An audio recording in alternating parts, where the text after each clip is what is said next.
Hello दोस्तों, नमस्कार। आप लोगों का एक बार फिर से स्वागत है आपके अपने चैनल पे एस टेक डिजिटल में। फ्रेंड्स, आज की वीडियो में हम लोग इतिहास से प्रश्न देखेंगे जो कि आपका टॉपिक है गुप्त काल। ठीक है, इसके पहले हम लोगों ने मौर्योत्तर काल को हम लोगों ने देखा था। आज हम लोग देखेंगे इतिहास में गुप्त काल। गुप्त काल से संबंधित 25 महत्वपूर्ण प्रश्न होंगे जो कि आपके सभी एग्जामों के लिए महत्वपूर्ण ये प्रश्न हो सकते हैं फ्रेंड्स। और आपका जो आने वाला एग्ज़ाम जैसे आपका जूनियर का सुपर टेट है उसके लिए तो काफ़ी महत्वपूर्ण होने वाला है। तो चलिए वीडियो को स्टार्ट करते हैं और देखते हैं आज के वीडियो में हम लोग गुप्त काल से संबंधित 25 महत्वपूर्ण प्रश्नों को। तो फ्रेंड्स, चलिए पहले प्रश्न से स्टार्ट करते हैं और देखते हैं आज का पहला प्रश्न। फ्रेंड्स, वीडियो में आगे बढ़ने से पहले मैं आप लोगों से एक बात बता देना चाहता हूं कि लास्ट में जो मैं प्रश्न पूछता हूं इसका आंसर आप लोग नहीं कमेंट करते हैं। यदि फ्रेंड्स उसका आंसर आप लोगों को नहीं आता है तो कोई बात नहीं, लेकिन यदि आता है तो कमेंट करिए। ठीक है, कमेंट करने से इससे क्या होता है कि वह जो आंसर होगा उस प्रश्न का आपको ज़्यादा दिन के लिए काफ़ी अच्छे तरीके से याद हो जाता है, क्योंकि कहा जाता है कि जो चीज़ आप लिखेंगे वो लंबे समय तक हमें याद होती हैं। तो लिखा करिए आंसर यदि आप लोगों को पता है। तो चलिए पहले प्रश्न को देखते हैं। और पहला प्रश्न क्या है, तो सबसे पहला प्रश्न देखिए, कह रहा है गुप्त वंश का संस्थापक कौन है। इजी प्रश्न है, सबसे इजी प्रश्न है। तो गुप्त वंश का संस्थापक कौन है? ऑप्शन है आपके पास समुद्रगुप्त, चंद्रगुप्त प्रथम, श्रीगुप्त और दिया है रामगुप्त। तो फ्रेंड्स, गुप्त वंश का संस्थापक किसे माना जाता है? तो श्रीगुप्त को माना जाता है। किसे? श्रीगुप्त को माना जाता है। तो राइट आंसर आपका क्या हो जाएगा? श्रीगुप्त हो जाएगा। ठीक है, देखिए श्रीगुप्त के बाद जो गद्दी पर बैठा था वो घटोत्कच बैठा था। ठीक है, यदि कहा जाए कि गुप्त वंश का वास्तविक संस्थापक, तो वास्तविक संस्थापक आपका चंद्रगुप्त प्रथम होता है। ठीक है, कौन है? वास्तविक की बात आएगी तो चंद्रगुप्त प्रथम हो जाएगा, लेकिन केवल संस्थापक की बात आएगी तो श्रीगुप्त हो जाएगा। यानी कि ऑप्शन सी राइट आंसर हो जाएगा प्रश्न नंबर 1 का। नेक्स्ट प्रश्न देखते हैं हम लोग, प्रश्न नंबर 2 नंबर का प्रश्न देखिए क्या कह रहा है। अच्छा प्रश्न है। 2 नंबर का प्रश्न कह रहा है कृष्ण चरित्र नामक पुस्तक की रचना किसने की। देखिए इसमें आपको थोड़े से इजी प्रश्न जरूर मिलेंगे, लेकिन सभी इजी नहीं होंगे और बाकी जो होंगे वो आपके कह सकते हैं कि मॉडरेट लेवल के होंगे। ठीक है, तो प्रश्न देखिए कह रहा है कि कृष्ण चरित्र नामक पुस्तक की रचना किसने की। ए है आपका समुद्रगुप्त, बी दिया है चंद्रगुप्त प्रथम और सी दिया है आपका ये रामगुप्त है और डी है आपका चंद्रगुप्त द्वितीय। तो फ्रेंड्स, कृष्ण चरित्र नामक पुस्तक की रचना आपको किसने की थी? तो समुद्रगुप्त ने की थी। किसने? समुद्रगुप्त ने की थी। कृष्ण चरित्र पुस्तक की रचना किसने? समुद्रगुप्त। यानी कि आपका ऑप्शन ये राइट आंसर हो जाएगा। ठीक है, कौन सा? ऑप्शन ए राइट आंसर हो जाएगा, समुद्रगुप्त। चलिए नेक्स्ट प्रश्न की तरफ आगे बढ़ते हुए देखते हैं अगला प्रश्न।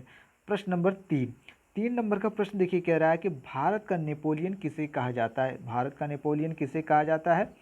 ए है आपका श्रीगुप्त, बी दिया है चंद्रगुप्त प्रथम, सी दिया है चंद्रगुप्त द्वितीय और डी दिया है समुद्रगुप्त। मैंने इस तरह के प्रश्न बनाए हैं, मैं खुद अपने हाथ से टाइप करता हूं फ्रेंड्स। हो सकता है थोड़े से मात्राओं में आप लोगों को त्रुटियां देखने को मिल सकती है, लेकिन जो मैं प्रश्न बनाता हूं अपने अपने हिसाब से बनाता हूं, क्योंकि इसमें जो मैं प्रश्न देता हूं उस प्रश्न में आपको कई आंसर, कई प्रश्न बन जाए। ठीक है, इसलिए इस तरह के मैं प्रश्न आप लोगों को देता हूं।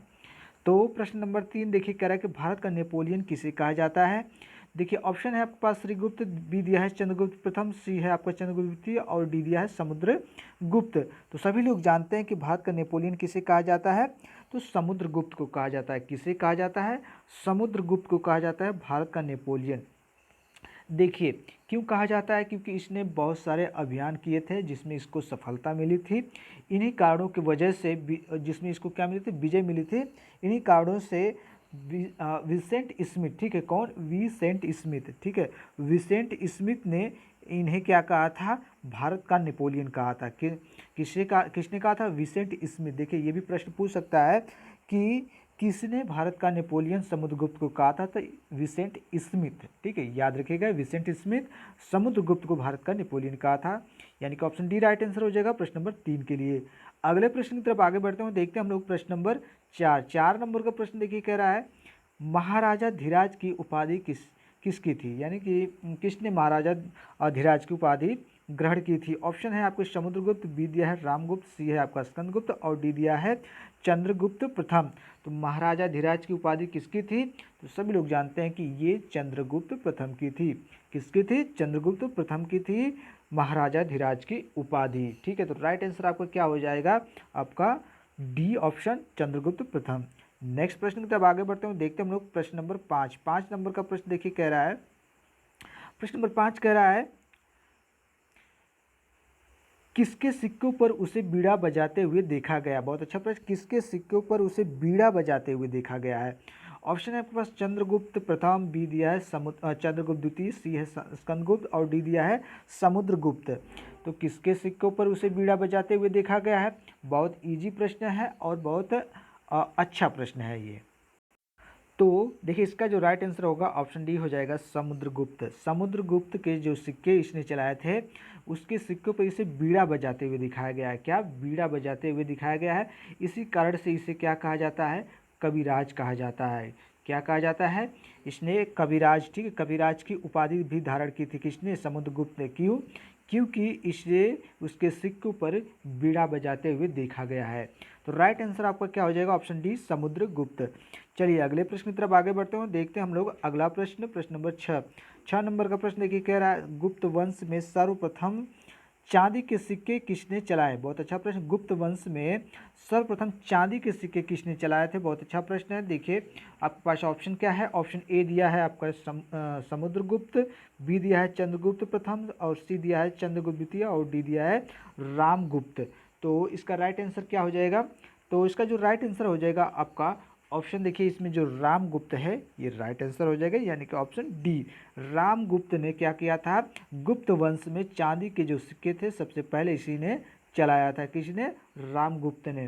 ठीक है, देखिए ये भी प्रश्न बनता है कि गुप्त वंश में सोने के सिक्के थे सबसे ज़्यादा चलाए गए थे। ठीक है, किस वंश में सबसे ज़्यादा सोने के सिक्के चलाए गए थे, तो गुप्त वंश में। ये भी प्रश्न आपको बन सकता है। तो राइट आंसर आपका ऑप्शन डी हो गया प्रश्न नंबर 6 के लिए। अगले प्रश्न की तरफ आगे बढ़ते हैं, देखते हैं हम लोग 7 नंबर का प्रश्न। 7 नंबर देखिए कह रहा है गुप्त वंश का अंतिम शासक कौन था। अच्छा प्रश्न, गुप्त वंश का अंतिम शासक कौन था।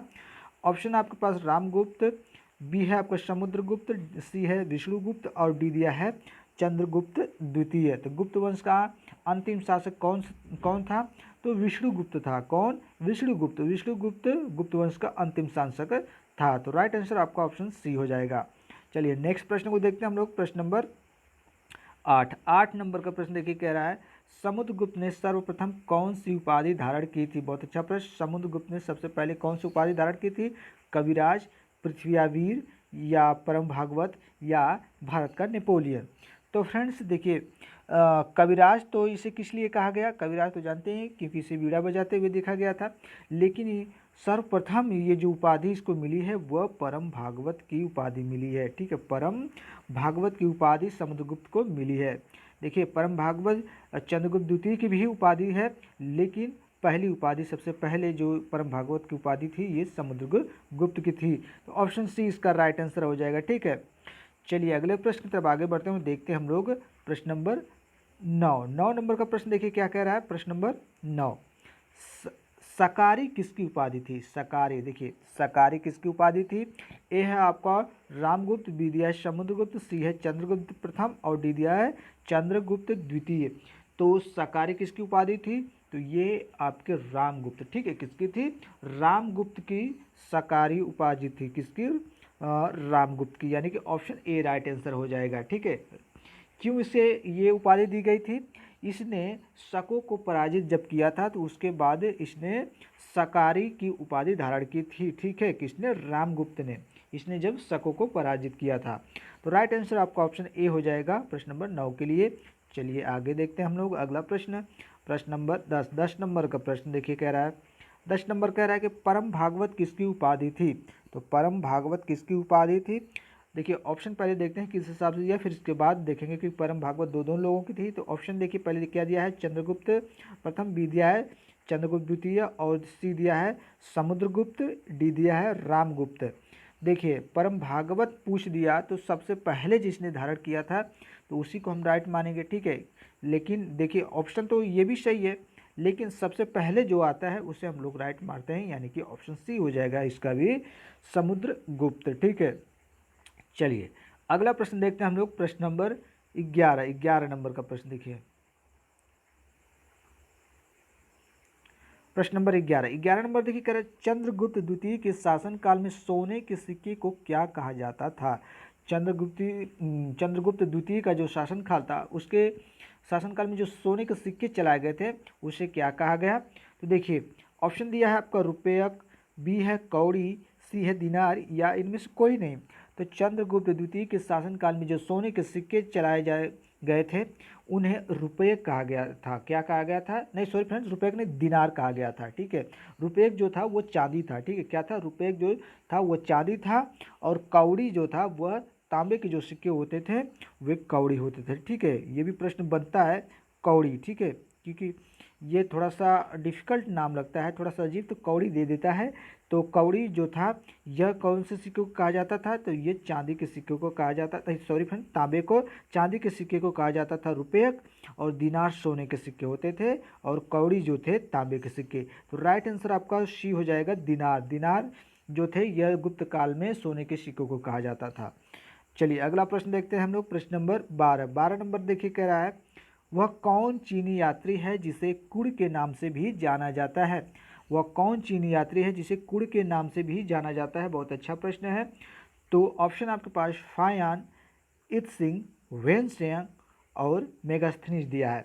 तो फ्रेंड्स देखिए, जो फायान था यह चंद्रगुप्त द्वितीय के शासनकाल में आया था, और इसी को कुड़ के नाम से भी जाना जाता है। ठीक है, इसी को कुड़ के नाम से भी जाना जाता है। किसे? फायान को। ठीक है, फायान को। और देखिए जो फायान था इसने एक पुस्तक लिखी थी, जिस पुस्तक का नाम था फ्यू। ठीक है, फ्यू कोकी। कौन सी? फ्यू कोकी। ठीक है, सी यू की थी आपकी हर्षवर्धन के शासनकाल में। कौन आया था? हर्षवर्धन के शासनकाल में वेनसांग आया था, उसकी पुस्तक थी सी यू की। और फायान की जो पुस्तक है ये थी फ्यूको की। ठीक है, तो राइट आंसर आपका प्रश्न नंबर 12 के लिए क्या हो जाएगा? कुड़ के नाम से कौन जाना था? फायान। ठीक है, फायान। चलिए अगला प्रश्न देखते हैं हम लोग, प्रश्न नंबर 13। 13 नंबर का प्रश्न देखिए, कह रहा है निम्न में से चंद्रगुप्त द्वितीय ने कौन से सिक्के नहीं चलाए थे? ठीक है, देखिए 4 सिक्कों दिए गए हैं इसमें गुप्त काल के, और इनमें से चंद्रगुप्त द्वितीय के शासनकाल में कौन सा सिक्का नहीं चलाया गया था? ऑप्शन है छत्रधारी, बी है धनुर्धारी, सी है निहंता, और डी दिया है दाम्पत्य, जिसे राजा या रानी कहा जाता है। ठीक है, तो आप लोगों को बताना है कि चंद्रगुप्त द्वितीय के शासनकाल में कौन सा सिक्का नहीं चलाया गया था। तो इसका जो राइट आंसर हो जाएगा फ्रेंड्स, क्या हो जाएगा? ऑप्शन डी हो जाएगा, दाम्पत्य। ठीक है, दाम्पत्य, जिसे राजा या रानी कहा जाता है। ठीक है फ्रेंड्स, तो राइट आंसर आपका क्या हो गया? आपका डी हो जाएगा। देखिए चंद्रगुप्त ने छत्रधारी भी चलाया था, धनुर्धारी भी, नियंता, और ये दाम्पत्य या राजा रानी जो नाम से जो सिक्के चलाए गए थे ये चंद्रगुप्त प्रथम ने चलाया था। ठीक है, कौन? चंद्रगुप्त प्रथम ने चलाया था दाम्पत्य या राजा रानी के नाम से जो सिक्के थे। ठीक है, जो इस प्रकार के सिक्के होते थे। बाकी जो आपके 3 के ऊपर हैं ये चंद्रगुप्त द्वितीय के शासन काल में चलाए गए थे, तो इसलिए राइट आंसर आपका ऑप्शन डी हो जाएगा। चलिए अगला प्रश्न देखते हैं हम लोग, प्रश्न नंबर 14। 14 नंबर का प्रश्न देखिए क्या कह रहा है। प्रश्न नंबर 14 देखिए कह रहा है किसके सिक्के पर उसे बीड़ा बजाते हुए दिखाया गया? देखिए फ्रेंड्स, आप लोग वीडियो को लाइक बहुत कम करते हैं, तो थोड़ा सा लाइक कर दीजिए। ठीक है, इससे थोड़ा सा अच्छा लगता है वीडियो को। ठीक है, आप लोग सोच रहे हैं कि लाइक करने से पैसे मिलते हैं हम लोग, ऐसा कुछ नहीं होता है, थोड़ा सा बस मोटिवेट मिलता है कि आप लोग पसंद कर रहे हैं वीडियो को। ठीक है, चलिए देखते हैं प्रश्न। देखिए कह रहा है किसके सिक्के पर उसे बीड़ा बजाते हुए दिखाया गया? ऑप्शन समुद्रगुप्त, रामगुप्त, चंद्रगुप्त प्रथम, और डी दिया है आपका चंद्रगुप्त द्वितीय। तो फ्रेंड्स आप लोगों को पहले ही इसके पहले जो प्रश्न था मैंने बताया था उसमें कि जो समुद्रगुप्त है उसे उसके सिक्कों पर बीड़ा बजाते हुए दिखाया गया है, जिसके कारण उसे कविराज की उपाधि भी मिली है। तो राइट आंसर इसके लिए क्या हो जाएगा? समुद्रगुप्त हो जाएगा। समुद्रगुप्त के सिक्कों पर उसे बीड़ा बजाते हुए दिखाया गया है। चलिए अगला प्रश्न देखते हैं। नेक्स्ट प्रश्न देखिए चंद्रगुप्त द्वितीय से संबंधित। देखिए प्रश्न 15 नंबर का कह रहा है चंद्रगुप्त द्वितीय के दरबार में निम्न में से कौन एक नवरत्नों में नहीं है? बहुत ही अच्छा प्रश्न है। ठीक है, तो चलिए देखते हैं हम लोग। तो पहला ऑप्शन देखिए दिया है कालिदास, बी दिया है वरामिहिर, सी दिया है वेताल भट्ट, और डी दिया है ब्रह्मगुप्त। तो फ्रेंड्स देखिए इसमें जो डी है ये राइट आंसर हो जाएगा ब्रह्मगुप्त। ये चंद्रगुप्त द्वितीय के शासनकाल में जो उनके नवरत्न थे ये नहीं थे, बाकी कालिदास थे, वरामिहिर थे, वेताल भट्ट थे। देखिए जो नवरत्न थे, नवरत्नों को देख लेते हैं कौन कौन से थे ताकि आप लोगों को याद भी हो जाए। तो कालिदास, धन्वंतरी, वरुचि, वरामिहिर, शंकु, बेताल भट्ट, छपड़क, घटकरपर और अमर सिंह। ठीक है, ये आपके नवरत्न थे जो कि आपके चंद्रगुप्त द्वितीय के शासनकाल में थे। इसमें ब्रह्मगुप्त नहीं थे। तो राइट आंसर आपका हो जाएगा डी। चलिए अगला प्रश्न देखते हैं। प्रश्न नंबर 16 नंबर का प्रश्न देखिए क्या कह रहा है। प्रश्न नंबर 16 देखिए कह रहा है गुप्त काल की राष्ट्रभाषा क्या थी। गुप्त काल की राष्ट्रभाषा क्या थी। ए है पाली, बी दिया है प्राकृतिक, सी दिया है देवनागरिक और डी दिया है संस्कृत। तो फ्रेंड्स गुप्त काल की जो राष्ट्रभाषा थी उनकी थी आपकी संस्कृत थी। क्या थी। संस्कृत। गुप्त काल की जो राष्ट्रभाषा थी क्या थी। संस्कृत। तो राइट आंसर आपका ऑप्शन डी हो जाएगा संस्कृत। चलिए अगला प्रश्न देखते हैं। इजी प्रश्न था। अगला प्रश्न देखिए 17 नंबर देखिए कह रहा है गुप्त काल में शूद्रों की स्थिति कैसी थी। बहुत अच्छा प्रश्न है, क्योंकि आप लोग थोड़ा सा मॉडरेट लेवल के आप जो पेपर देंगे उसमें आपको इस तरह के प्रश्न देखने को मिलेंगे। तो गुप्त काल में शूद्रों की स्थिति किस प्रकार की थी। अच्छी थी या अच्छी नहीं थी, या उनकी स्थिति में अभी सुधार हो रहा था अच्छा होने में, या इनमें से कोई नहीं। ठीक है, तो गुप्त काल में जो शूद्रों की स्थिति थी वह अच्छे लेवल की थी, यानी अच्छी थी। तो राइट आंसर आपका हो जाएगा ऑप्शन ए। देखिए उस समय क्या थे कि इन्हें रामायण और महाभारत का पाठ करने के लिए भी अधिकार इनको प्राप्त था शूद्रों को। तो इसलिए माना जाता है कि इनकी जो स्थिति रही होगी अच्छी रही होगी। तो राइट आंसर आपका ऑप्शन ए हो जाएगा अच्छी। नेक्स्ट प्रश्न देखते हैं हम लोग। प्रश्न नंबर 18 नंबर का देखिए क्या कह रहा है। 18 नंबर कह रहा है नालंदा विश्वविद्यालय की स्थापना किसने की थी। इजी प्रश्न है। विष्णुगुप्त, रामगुप्त, कुमारगुप्त प्रथम या समुद्रगुप्त। तो फ्रेंड्स नालंदा विश्वविद्यालय की जो स्थापना थी वह आपके कुमारगुप्त प्रथम ने करवाई थी। ठीक है, किसने। कुमारगुप्त प्रथम ने। तो राइट आंसर आपको क्या हो जाएगा ऑप्शन सी हो जाएगा। ठीक है, क्या हो जाएगा ऑप्शन सी हो जाएगा इसके लिए। और देख लीजिए जो ये विद्यालय था विश्वविद्यालय था इसे किसने नष्ट करवाया था। तो बख्तियार खिलजी ने। ठीक है, कौन। बख्तियार खिलजी ने इस नालंदा विश्वविद्यालय को नष्ट करवाया था। यदि निर्माण की बात आएगी तो हमारे कुमारगुप्त प्रथम महोदय हो जाएंगे। तो राइट आंसर आपका ऑप्शन सी हो जाएगा। चलिए अगला प्रश्न देखते हैं। प्रश्न नंबर 19 नंबर देखिए कह रहा है शुक्रादित्य के नाम से किसे जाना जाता है। बहुत ही अच्छा प्रश्न। शुक्रादित्य के नाम से किसे जाना जाता है। बहुत अच्छा प्रश्न है और यह कई बार प्रश्न पूछा भी गया है। ठीक है, चलिए ऑप्शन देखते हैं। ए है आपका कुमारगुप्त, बी दिया है स्कंदगुप्त, सी है रामगुप्त और डी दिया है चंद्रगुप्त प्रथम। तो फ्रेंड्स शुक्रादित्य के नाम से आपका जो स्कंदगुप्त है उसे जाना जाता है। कौन। स्कंदगुप्त को शुक्रादित्य के नाम से भी जाना जाता है। तो राइट आंसर क्या हो जाएगा आपका ऑप्शन बी हो जाएगा स्कंदगुप्त। चलिए अगले प्रश्न की तरफ आगे बढ़ते हैं। देखते हैं हम लोग 20 नंबर का प्रश्न। ठीक है, 20 नंबर देखिए कह रहा है गुप्त काल में किसने सर्वप्रथम चांदी के थोड़ा सा टाइपिंग में। ठीक है, ये हटा देते हैं यहाँ से। ठीक है, अब देखिए गुप्त काल में सर्वप्रथम चांदी के किसने सिक्के होना चाहिए था। किसने सिक्के। ठीक है, गुप्त काल में सर्वप्रथम चांदी के सिक्के यहाँ पे हो जाएगा। ठीक है, चांदी के सिक्के आप लोग समझिएगा। ठीक है, चांदी के सिक्के। ठीक है, गुप्त काल में सर्वप्रथम चांदी के सिक्के किसने चलाया। तो ऑप्शन है आपके पास चंद्रगुप्त प्रथम, बी दिया है चंद्रगुप्त द्वितीय, सी है रामगुप्त और डी दिया है समुद्रगुप्त। तो गुप्त काल में सबसे पहले चांदी के सिक्के किसने चलाया था।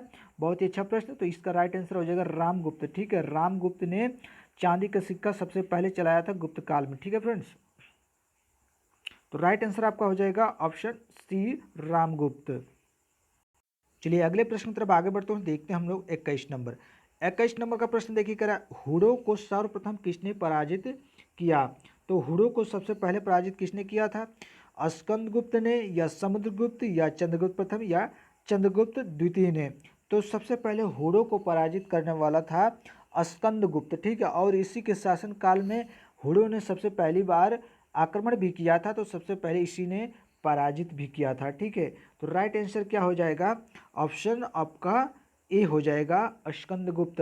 और ये जो जानकारी है हुडो को पराजित करने की जानकारी स्कंदगुप्त के द्वारा, यह आपके जो भित्री का अभिलेख है। ठीक है, उस अभिलेख में इसकी जानकारी मिलती है कि स्कंदगुप्त ने हुड़ों को सबसे पहले पराजित किया था, जो कि इसी के शासनकाल में हुड़ों ने सबसे पहले आक्रमण भी किया था। तो राइट आंसर आपका ऑप्शन ए हो जाएगा, स्कंदगुप्त। चलिए अगले प्रश्न की तरफ आगे बढ़ते हैं, देखते हैं 22 नंबर। 22 नंबर देखिए कह रहा है, सुदर्शन झील का जीर्णोद्धार किसने करवाया था। तो सुदर्शन झील का जीर्णोद्धार किसने करवाया था, तो सबसे पहले जानिए चंद्रगुप्त प्रथम के द्वारा उसका निर्माण करवाया गया था, ठीक है, उसकी नींव डाली गई थी, ठीक है। तो चलिए इसके आगे की कहानी इस प्रश्न में देखते हैं, देख लेते हैं। ऑप्शन 22 के लिए क्या दिया है, चंद्रगुप्त मौर्य, बी दिया है चंद्रगुप्त द्वितीय, सी दिया है स्कंदगुप्त और डी दिया है कुमारगुप्त। मैंने तो बता दिया पहले से कि इसने क्या किया था, इसका निर्माण प्रारंभ करवाया था, तो ये तो कट गया। अब बचे तीन, चंद्रगुप्त द्वितीय, स्कंदगुप्त और कुमारगुप्त। तो सुदर्शन झील का जीर्णोद्धार आपके किसने करवाया था फ्रेंड्स, राइट आंसर इसका हो जाएगा, राइट आंसर हो जाएगा आपका स्कंदगुप्त, ठीक है, स्कंदगुप्त हो जाएगा, ठीक है। स्कंदगुप्त ने सुदर्शन झील का जीर्णोद्धार करवाया था। पुनरुद्धार की बात आ जाएगी फ्रेंड्स, तो कौन हो जाएंगे, पुनरुद्धार की बात आ जाएगी तो रुद्रदामन प्रथम ने सुदर्शन झील का उसका क्या करवाया था, पुनरुद्धार करवाया था। और जीर्णोद्धार की बात आ जाएगी तो स्कंदगुप्त। राइट आंसर आपका 22 नंबर के लिए सी हो गया। चलिए अगले प्रश्न की तरफ आगे बढ़ते हैं, देखते हैं हम लोग अगला प्रश्न 23 नंबर। 23 नंबर देखिए कह रहा है, गुप्त वंश का अंतिम शासक कौन था। अच्छा प्रश्न, विष्णुगुप्त, रामगुप्त, स्कंदगुप्त या कुमारगुप्त। तो गुप्त वंश का अंतिम शासक कौन था, तो विष्णुगुप्त, ठीक है, विष्णुगुप्त जो था गुप्त वंश का अंतिम शासक था। तो राइट आंसर आपका ऑप्शन ए हो गया। चलिए अगले प्रश्न की तरफ आगे बढ़ते हैं, देखते हैं हम लोग प्रश्न नंबर 24। 24 नंबर देखिए कह रहा है, भारत का न्यूटन किसे कहा जाता है। बहुत ही अच्छा प्रश्न, और कई बार ये जो आपका जीएस का सेक्शन होता है उसमें इस तरह का प्रश्न पूछा गया है। तो देख लेते हैं, भारत का न्यूटन किसे कहा जाता है, कालिदास को, आर्यभट्ट को, ब्रह्मगुप्त को या वराहमिहिर को। तो फ्रेंड्स भारत का न्यूटन आपके जो ब्रह्मगुप्त महोदय हैं उन्हें कहा जाता है। किसे कहा जाता है, ब्रह्मगुप्त को कहा जाता है। तो राइट आंसर आपका ऑप्शन सी हो जाएगा, भारत का न्यूटन ब्रह्मगुप्त। इन्होंने जी का मान बताया था, ठीक है, इन्होंने क्या बताया था, जी का मान बताया था, ठीक है। तो राइट आंसर आपका हो गया ऑप्शन सी, ब्रह्मगुप्त। चलिए अगले प्रश्न तब आगे बढ़ते हैं, देखते हैं हम लोग 25 नंबर। और इसके बाद का जो प्रश्न होगा फ्रेंड्स वो आप लोगों के लिए होगा, जिसका आंसर आप लोग कमेंट करके बताएंगे, क्योंकि इस जो प्रश्न होगा इसके पहले के जो मैंने प्रैक्टिस सेट कराया उसमें उस प्रश्न को मैंने दिया था, वहीं से प्रीवियस का वो प्रश्न होगा। तो चलिए देखते हैं 25 नंबर। 25 नंबर देखिए कह रहा है, गुप्त काल का सर्वप्रथम मथुरा अभिलेख किसके शासनकाल में लिखा गया था। ऑप्शन, पहले प्रश्न देखिए समझ लीजिए, गुप्त काल का सर्वप्रथम जो मथुरा अभिलेख, देखिए यही प्रश्न एक ये भी बन जाएगा कि गुप्त काल का सर्वप्रथम जो अभिलेख है कौन सा है, तो मथुरा अभिलेख है, ठीक है। क्या है, ये प्रश्न बन गया, मथुरा अभिलेख है। अब देखिए इसमें क्या पूछा है, गुप्त काल का जो सर्वप्रथम अभिलेख मथुरा अभिलेख है वह किसके शासनकाल में, ठीक है, किसके शासनकाल में, ठीक है, लिखा गया था। ऑप्शन चंद्रगुप्त प्रथम, बी दिया है चंद्रगुप्त द्वितीय और दिया है कुमारगुप्त, डी है आपका समुद्रगुप्त। तो मथुरा अभिलेख जो है किसके शासनकाल में लिखा गया है, तो इसका जो राइट आंसर होगा फ्रेंड्स वो हो जाएगा आपका, इसमें ऑप्शन बी हो जाएगा, चंद्रगुप्त द्वितीय, ठीक है, चंद्रगुप्त द्वितीय के शासनकाल में मथुरा अभिलेख लिखवाया गया था, ठीक है। तो राइट आंसर क्या हो जाएगा आपका, ऑप्शन बी हो जाएगा, चंद्रगुप्त द्वितीय। चलिए आप लोगों के लिए जो प्रश्न है उसे हम लोग देखते हैं और इसका आंसर आप लोग कमेंट करके दीजिएगा। और ये प्रीवियस वीडियो का ये प्रश्न है, मुझे उम्मीद है कि आप सभी लोगों को पता होगा और इसका आंसर आप लोग कमेंट करेंगे। तो प्रश्न देखिए कह रहा है, किसके शासन, सॉरी फ्रेंड्स ये शासन होगा, ठीक है, शासन, ठीक है, किसके शासन काल में ईसाई धर्म प्रचारक सेंट टॉमस भारत आया था। ये जो प्रश्न है मैंने आप लोगों को करवाया है, प्रश्न एक बार फिर से देखते हैं, किसके शासनकाल में ईसाई धर्म प्रचारक सेंट टॉमस भारत आया था। जो सेंट टॉमस ईसाई धर्म का प्रचारक था किसके शासनकाल में आया था, साधारण से शब्दों में। ए दिया है आपका रुद्रदामन प्रथम, बी दिया है गोंदोफर्निस, सी है कर्निक्स और डी दिया है भागभद्र। तो इसका आंसर मुझे उम्मीद है कि सभी लोग आप लोग कमेंट करके देंगे और सही सही देंगे। तो फ्रेंड्स आप लोग बताइएगा ज़रूर से कमेंट करके ये भी कि आप लोगों को कैसा लगा यह प्रश्न, और आप लोगों के एग्ज़ाम की दृष्टि से ये प्रश्न किस प्रकार के हैं, या इससे और भी लेवल ऊंचा करना है तो मैं उससे ऊपर का भी प्रश्न बनाऊंगा, या थोड़ा सा और इजी करना हो, इजी तो नहीं इतना चलेगा, ठीक है, इजी तो इसमें हो ही जा रहा है। तो फ्रेंड्स इस वीडियो में बस इतना ही, बाकी आप लोग थोड़ा सा लाइक मार दीजिएगा, ठोक दीजिएगा भैया, ठीक है। चलिए अगले वीडियो के लिए तब तक वेट करते हैं, थैंक यू, धन्यवाद।